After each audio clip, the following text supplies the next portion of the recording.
হযরতে আবু বকর রাদিয়াল্লাহু তাআলা যখন বেলালের কষ্ট যখন দেখলেন, বেলালকে বলে, বেলাল তুমি জোরে জোরে জিকির তুমি পড়িও না।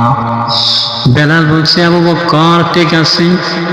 দ্বিতীয় দিন আবার যখন বেলালকে নির্যাতন করতেছে, হযরতে আবু বকর রাদিয়াল্লাহু তাআলা বেলালকে বলে, বেলাল রে, তোরে না আমি বলেছিলাম জোরে জোরে জিকির করিস না।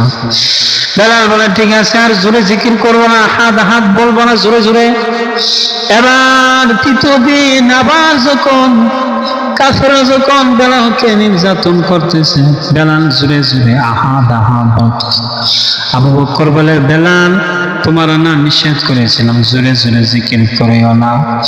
বেলাল বলে, আবু বকর যখন কাফেররা আমারে বিভিন্ন ভাবে নির্যাতন করে আঘাত করে, আমি যখন জোরে জোরে আহাদ আহাদ বলি, তারা যে আমারে আঘাত করে সে আঘাতের কষ্ট আমার শরীরে লাগে না।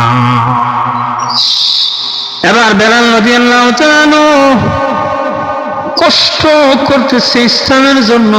আবু বকর রাদিয়াল্লাহু তাআলা বেলালের কষ্ট দেখিয়া বেলালকে ক্রয় করিয়া নিলেন উবাই ইবনে খালফ থেকে। আবু বকর রাদিয়াল্লাহু তাআলা যখন বেলালকে ক্রয় করিলেন, বেলাল আবু বকর ইন কুনতা ইন্নামা আশতাইতানি লিনাফসিকা ফামসিকনি। বেলাল আবু বকরকে বলে, আবু বকর তুমি যদি তোমার জন্য আমাকে ক্রয় করে থাকো, তাহলে তোমার কাছে আমাকে লাগাইয়া দাও।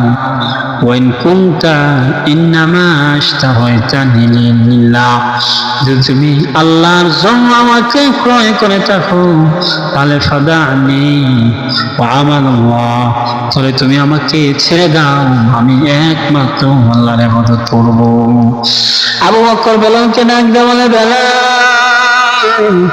আমি আমার জন্য তোমাকে ক্রয় করি নাই, আমি একমাত্র আল্লাহর জন্য তোমাকে আমি ক্রয় করেছি। যাও বেলাল যাও, আমি আজকে থেকে তোমাকে আল্লাহর জন্য আজাদ করে দিলাম। আল্লাহ তাআলা কোরআনে বলেন, ওয়াসায়ুজান্নাবুহাল আতকাল্লাযী ইউতি মালাহু ইয়াতাযাক্কা